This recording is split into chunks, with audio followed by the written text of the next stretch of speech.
Assalamualaikum warahmatullahi wabarakatuh.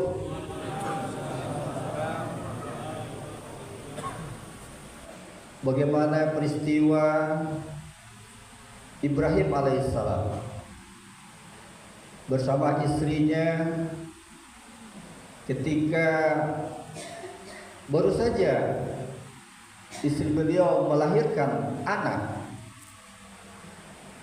Mungkin ibu sangat paham, sangat tahu kondisi seperti apa baru siap melahirkan. Namun apa yang terjadi? Sang suami Ibrahim alaihissalam mengajak istri dan anak bayinya untuk melakukan sebuah perjalanan. Perjalanan tidak seperti kita membawa istri dan anak bayi dengan segala persiapan dan perlengkapan kendaraan dengan penuh perhitungan kondisi dan jarak yang akan kita tempuh. Namun mereka melakukan perjalanan dengan alat yang tidak seperti apa yang kita bayangkan harus kita miliki dalam sebuah kondisi yang terik panas gersangnya padang pasir. Mereka berjalan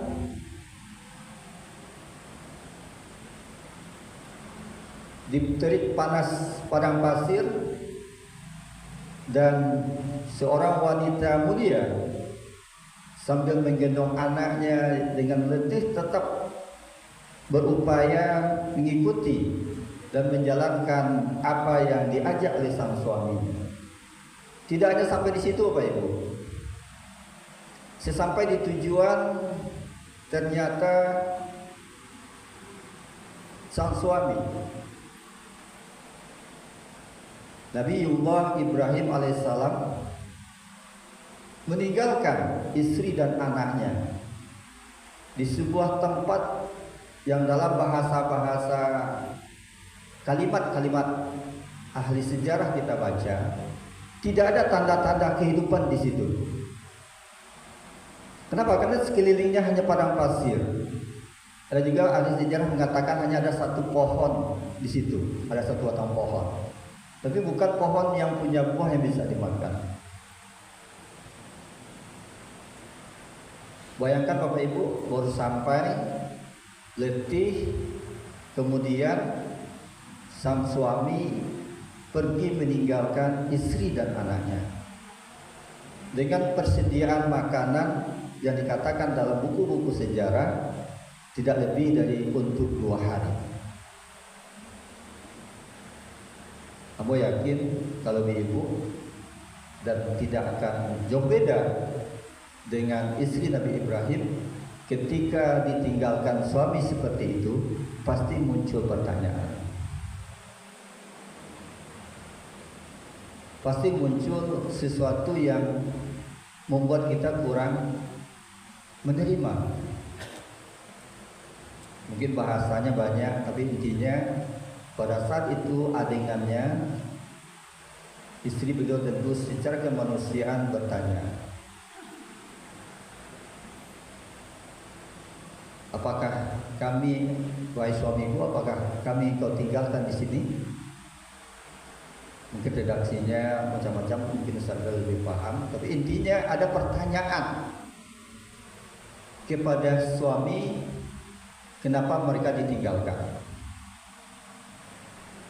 Sang suami tidak menjawab sampai 2 kali, yang ketiga kalinya istrinya boleh berpikir. Dan ini yang akan kita lihat. Pertanyaan yang ketiga, seorang istri yang solehah bertanya kepada suaminya, apakah ini adalah perintah Allah sang suamiku meninggalkan kami di sini? Ini mungkin makna yang kami tangkap dari apa yang disampaikan oleh istri Nabi Ibrahim. Di situ baru Ibrahim menjawab, betul. Artinya apa Bapak Ibu? Ibrahim melakukan itu semua bukan karena nafsu, bukan karena pikiran pribadi, tapi atas nama perintah Allah. Maka apa respon dari seorang istri? Kalau itu perintah Allah, silahkan. Kami yakin Allah tidak akan menyia-nyiakan kamu. Subhanallah. Ini salah satu adegan sebuah drama kehidupan yang ini bukan khayalan, ini bukan fiktif, bukan dongeng, tapi sudah Allah sebutkan di dalam Al-Quran. Sampai di situ kita sama-sama tahu. Singkat cerita, kisahnya berlanjut. Sang istri membesarkan anaknya sampai remaja dan sang suami pulang. Kemudian apa yang terjadi? Sang istri dan anak tentu sangat bahagia.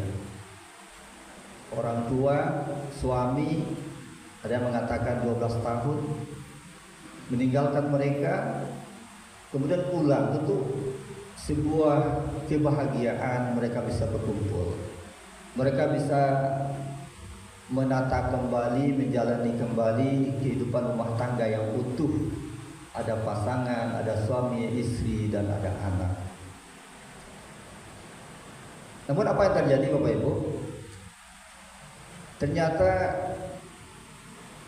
sepulangnya sang suami dan ayah dari anak ini, anak remaja, anak yang baru tumbuh kembang pada masa-masa sedang menikmati, sedang suasana-suasana ingin menggapai mimpi-mimpi mereka. Tapi apa yang disampaikan oleh sang ayah yang sudah sekian tahun meninggalkan dia, sang ayah mengatakan kepada anak tersebut bahwasanya dia diperintahkan untuk menyembelih anak. Jadi sang ayah telah lama meninggalkan anak, tahu-tahu baru pulang, anak baru senang hati, aduh ayah, tahu apa yang disampaikan oleh sang ayah kepada anaknya? Wahai anakku, berkenankah kamu aku akan menyembelihmu? Luar biasa, subhanallah, jawaban seorang anak soleh yang Allah nukilkan dalam Al-Quran. Tentu apa kata anaknya? Qala ya abatif al ma tu'maru satajiduni insyaallah minas sabirin. Kata Ismail, wahai ayahku, lakukanlah apa yang telah diperintahkan Allah padamu. Sesungguhnya kamu akan mendapati aku adalah orang-orang yang sabar. Subhanallah Bapak Ibu yang dimuliakan Allah. Sebuah gambaran umum, sekilas kisah keluarga Ibrahim.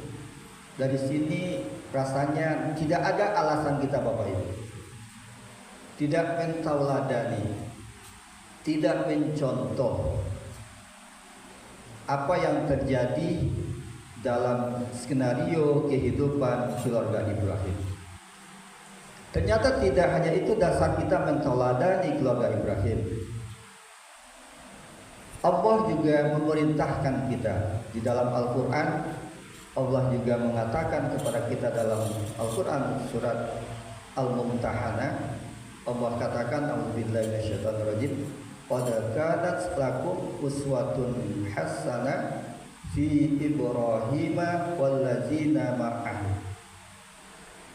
Allah katakan kepada kita,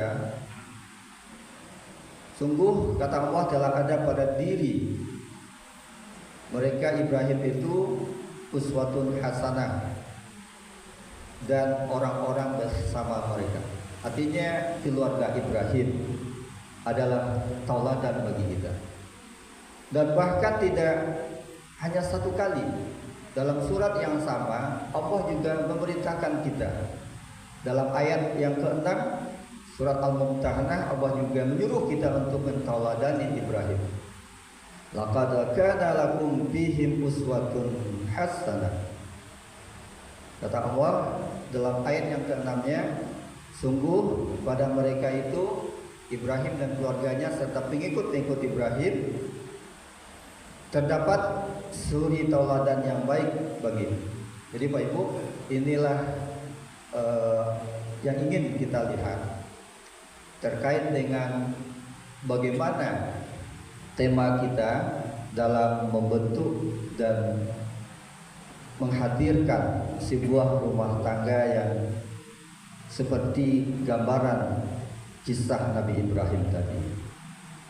Sebuah rumah tangga, ketaatan seorang suami kepada Allah dan ketaatan seorang istri karena Allah kepada suaminya, dan juga ketaatan seorang anak kepada Allah melalui kedua orang tuanya. Dan ini menjadi sebuah fenomena, jadi sebuah evaluasi kita, menjadi sebuah renungan kita semua. Bagaimana dengan keluarga kita? Bagaimana dengan anak-anak kita? Ya mohon maaf,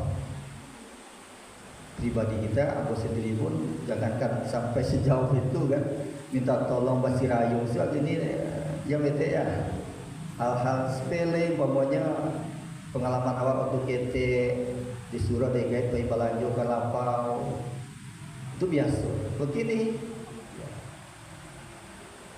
minta tolong, kalau ibu mungkin ada anak-anaknya jalan gaji, mungkin hanya mau sopiri atau menyapu rumah, itu kan hal sepele. Ini menjadi sebuah renungan buat kita, seperti apa kondisi dan sebuah gambaran kehidupan di rumah tangga kita masing-masing, sehingga ada sebuah lingkaran harmonis, ketaatan yang bermuara dari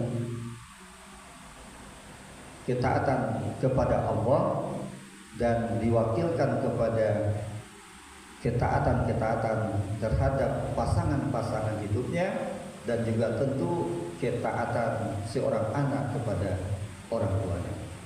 Bapak Ibu yang dimuliakan Allah, kalau kita berbicara terkait dengan iktibar atau pelajaran-pelajaran dari kisah keluarga Ibrahim ini, banyak sisi yang bisa kita lihat, banyak pelajaran yang bisa kita ambil. Tapi mungkin untuk malam hari ini sesuai dengan tema kita, setidaknya kita tentu coba melihat kenapa itu bisa hadir dalam sebuah rumah tangga Ibrahim alaihissalam. Maka tentu kita lihat, kita tadabburi seperti apa Ibrahim mendidik ataupun membangun rumah tangganya sehingga bisa menghadirkan istri dan anak yang taat kepada beliau dengan landasan tentu ketaatan kepada Allah Subhanahu wa taala. Bapak Ibu yang dimuliakan Allah, dari banyak sumber yang kita lihat, tentu banyak versi ya, tapi ada beberapa poin penting yang bisa kita sampaikan. Walaupun nanti poin-poin ini ada berbeda dengan versi-versi lain yang Bapak Ibu temukan di sumber-sumber yang lain, tentu mari kita saling menguatkan. Kalaupun nanti teori-teori ini mungkin tidak berlaku untuk Bapak Ibu, tapi setidaknya bisa kita jadikan ini untuk bahan kita menyampaikan kepada generasi-generasi kita berikutnya. Setidaknya apa yang dilakukan dalam membangun ataupun memberikan pendidikan terhadap keluarga kita. Yang pertama Pak Ibu, membangun ataupun memberikan pendidikan kepada keluarga, anak dan keturunan itu berawal dari memilih pasangan hidup kita masing-masing. Jadi Bapak Ibu, kalau kita ingin pasangan hidup kita membangun sebuah rumah tangga yang harmonis tadi, jangan kita abaikan mulai dari memilih pasangan hidup kita masing-masing. Bako Ustaz, bako Pak Guru, kami yang lagi kaya kau ya. Jangan lupa pikirlah beko pacakak lah ketemu rumah kan. Ya setidaknya kalau yang malah punya anak yang tak mungkin dan jangan pula gara-gara itu beko watangka kan mencari yang lain dan orang lain dah. Setidaknya untuk kita mencari menantu. Tentu kami yakin dan percaya Pak Muslim sudah banyak menyampaikan, tapi setidaknya itu sudah dilakukan oleh Ibrahim. Ibrahim istrinya adalah orang baik. Tapi sebelum ini kita harus tahu juga Siti Hajar itu istri Ibrahim yang kedua, bukan ibu. Yang pertama itu Sarah, ya. Istri pertama Ibrahim itu adalah Sarah. Sudah ada dalam kebanyakan sumber kami dapatkan Allah sekitar 80 tahun berumah tangga tidak dapat keturunan. Apa yang terjadi?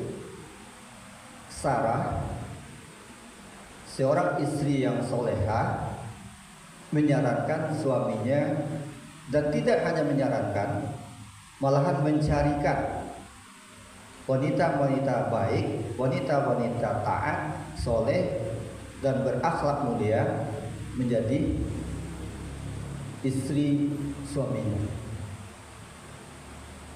Jadi tidak usah kita perpanjang Bapak Ibu, janganlah Ibu atau Bapak membayangkan itu akan terjadi kepada kita. Ya intinya ini bukti kesolehannya.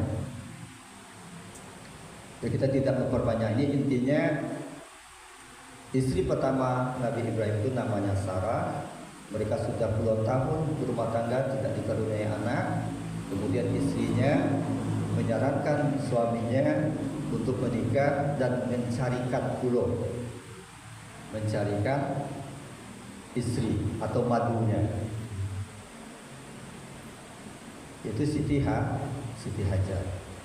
Siti Hajar adalah orang-orang yang baik, bukan orang-orang sembarangan orang. Bapak Ibu, pendidikan anak itu berawal dari rumah. Ada ungkapan rumah itu adalah al-madrasatul awal. Rumah itu adalah tempat pendidikan pertama bagi kita, bagi anak-anak kita. Kemudian kita lebih spesifik lagi di antara suami istri, tapi jangan nanti kita saling menyalahkan Bapak Ibu. Ibu, umi, ibu, mama, bunda adalah pendidikan pertama yang akan didapatkan oleh seorang anak. Jadi keberadaan ibu sangat tinggi dalam Islam. Bukan berarti, mohon maaf kepada kita bapak-bapak laki-laki, melepas tanggung jawab dan berang-berang kalau seandainya harapan kita terhadap anak tidak sesuai, wah menyalahkan orang rumah dan. Tapi yang jelas semua kita pasti paham. Ibu pasti bisa merasakan bagaimana sejak ibu mengandung anak itu sudah terjadi interaksi pendidikan sampai melahirkan, sampai dia kita susui, sampai kita, pokoknya semua interaksi anak itu kan lebih banyak dengan kita orang tuanya atau ibunya. Dan disitulah awal dari pendidikan yang akan didapatkan oleh anak itu. Dan itu buktinya sudah banyak Bapak Ibu. Ya.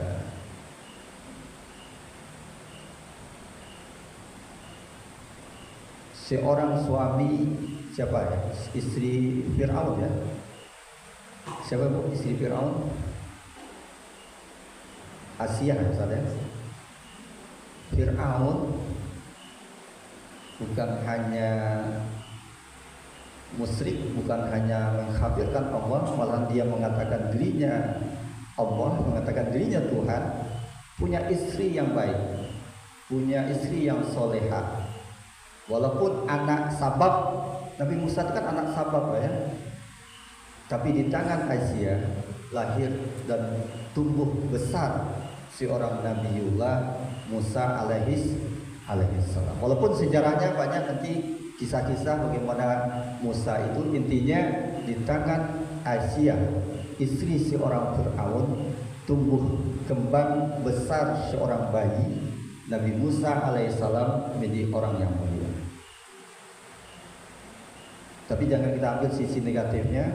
Nabi-nabi Allah yang mulia pun ketika istri-istri mereka Allah takdirkan tidak menjalankan dan mengikuti ajaran Nabi Allah, apa yang terjadi? Kita lihat kisah istri Nabi Nuh. Apa yang terjadi? Anaknya juga membangkang kepada Nabi Nuh. Allah tenggelamkan anak dan istrinya. Kisah siapa lagi? Kisah Nabi Lut, Nabi Lut. Bagaimana istri dan anak beliau tidak mengikuti ajaran Nabi Lut dan mereka dikenal dengan generasi Sodom. Akhirnya apa? Istri dan anak Nabi Lut Allah azab beserta penduduk negeri Sodom. Ini membuktikan Bapak Ibu bahwasanya keberadaan seorang ibu, seorang umi itu tidaklah hal yang biasa dalam agama kita Islam untuk menghadirkan sebuah rumah tangga yang kita inginkan, menghadirkan generasi-generasi yang unggul. Bapak-bapak, bagaimana posisi kita? Ya, kami yakin sudah banyak dijelaskan oleh Pak Muhsinin. Tetap posisi kita seorang ayah, seorang suami yang mendidik istri kita, dan tentu juga mendidik anak-anak kita. Tapi yang jelas tidak ingin kita mengambil sebuah pemahaman nanti bapak-bapak merasa senang setelah mendengar ceramah Ambo, merasa ada pembenaran. Salah moga ternyata lapas, artinya awak tidak bisa melepaskan tanggung jawab pendidikan anak itu hanya kepada istri kita. Bapak Ibu yang dimuliakan Allah, ini yang perlu kita lihat, perlu kita belajar bagaimana di dalam pendidikan anak keberadaan kita suami istri itu sangat penting. Kalau kita ingin anak kita soleh dan soleha, tentu bagaimana kita mampu mensolehkan dan mensolehahkan kita suami istri. Yang kedua apa Ibu?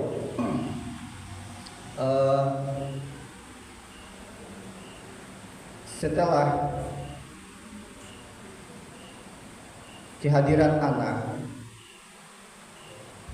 Allah juga memerintahkan kepada Ibrahim dalam kisah yang kita sampaikan tadi, bagaimana Ibrahim membawa anaknya ke sebuah tempat.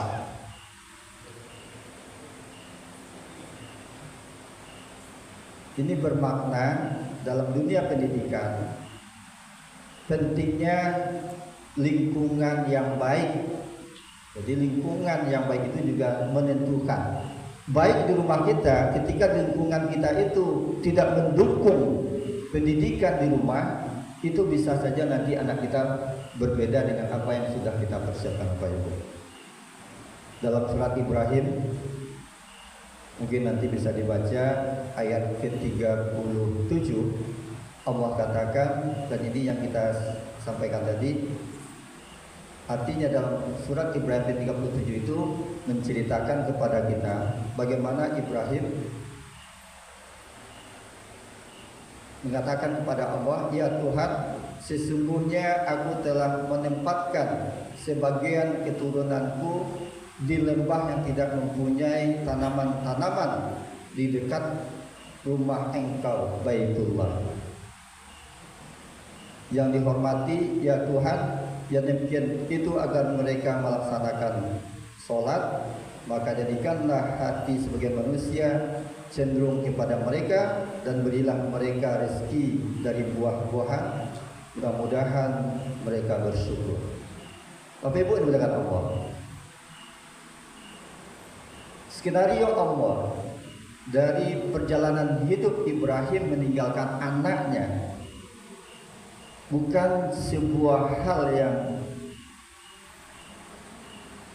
sepele, bukan hanya sebuah kisah, tapi dalam konteks kita melihat dari sisi pendidikan, ini menggambarkan bagaimana untuk mendidik generasi-generasi anak-anak kita tadi, kita juga harus memberikan lingkungan yang baik untuk anak kita.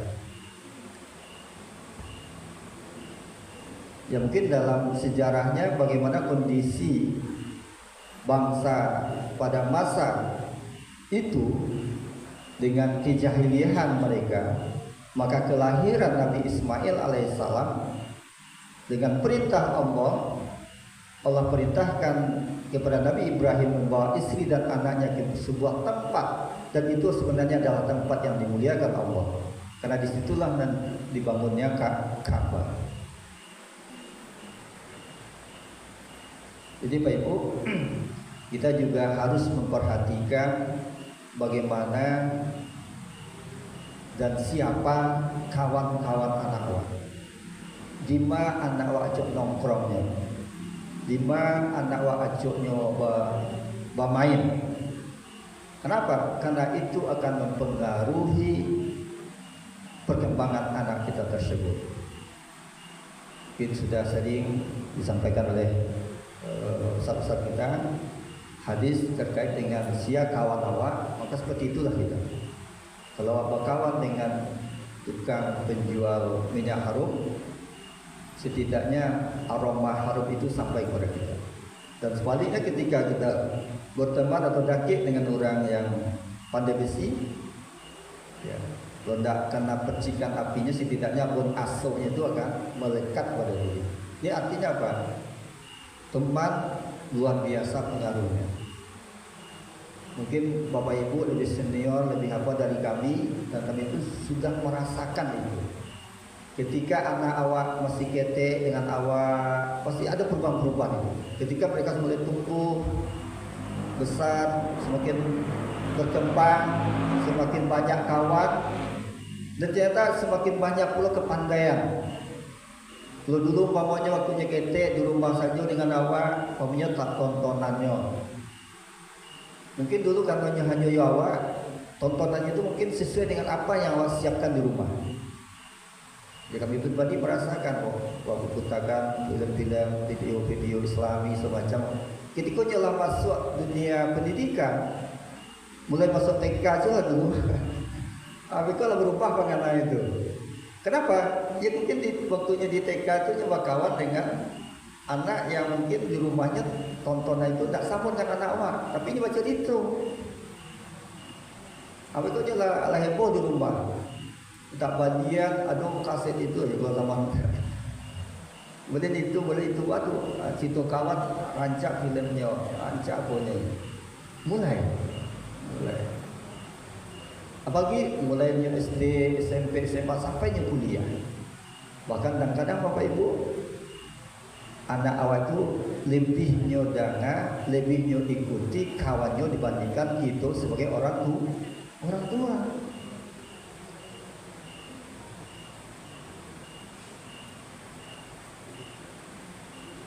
Ya Bob punya anak, patang rencana pulang, jadi ke pulang, tahu-tahu tidak pulang. Pada kapilah rencana, ditanya, ternyata ialah punya janjian dengan kawan apa? Berarti lebih mendahulukan janjinya dengan kawannya dibandingkan di kita. Ya bagi aku sebagai orang tua ya ini bukti bagi kita bahwasanya pengaruh kawan tadi luar biasa terhadap anak kita. Maka Bapak Ibu, ini sangat penting buat Ambo yang menyampaikan. Kalau Bapak Ibu mau lihat anak-anak Bapak Ibu sadunya lah berhasil, sukses. Bagi kami yang masih dalam meniti, masih anak-anak, masih dalam kondisi menjadi diri ini, terasa dengan fenomena kehidupan anak-anak kita hari ini. Lah masuk pun di pesantren, di pesantren itu macam-macam pula orangnya kawannya. Kadang-kadang lebihnya ikuti kawannya yang ndak amoh jago subuh dibandingkan kawannya yang rajin jago subuh. Bapak Ibu, karena waktu terbatas, jadi perlu bagaimana ibu-ibu yang punya cucu, punya anak menantu, kalau anak mungkin mau yakin yang kita lah berhasil. Mari kita saling mengingatkan kepada anak menantu awak, cucu-cucu awak dengan siapa mereka berkawan. Kemudian juga terkait lingkungan, juga tidak bisa kita lepaskan Bapak Ibu, di mana anak cucu kita itu mereka bersekolah. Ya, kita tidak mengiklankan, kita tidak mempromosikan, tapi itu sangat menentukan. Karena kami juga guru dan kita lihat memang sangat berbeda produk lembaga pendidikan yang dikelola oleh orang-orang yang profesional, orang-orang yang baik dengan pengelolaan yang asal-asalan. Akan berbeda produk sebuah lembaga pendidikan kalau mereka hanya mengutamakan umpamanya prestasi akademik anak, prestasi motorik anak, dengan sekolah yang juga mengutamakan ibtahnya, mengutamakan keagamaannya. Itu kan sangat berbeda Bapak Ibu. Maka hari ini alhamdulillah kesadaran itu kami lihat luar biasa. Anak-anak kita, orang-orang tua, saudara-saudara kami, walaupun uang yang harus kita keluarkan, kita rela menyekolahkan anak ke tempat yang lebih menurut kita mendapatkan pendidikan yang sesuai dengan harapan kita. Ya, sekali lagi kita tidak mengiklankan, mempromosikan, tapi setidaknya Bapak Ibu yang punya anak, yang punya cucu, ya lembaga tempat belajar, tempat sekolah anak-anak kita itu juga akan menentukan kualitas anak kita tersebut. Kemudian Bapak Ibu yang juga perlu kita perhatikan adalah suasana di rumah tangga kita tersebut.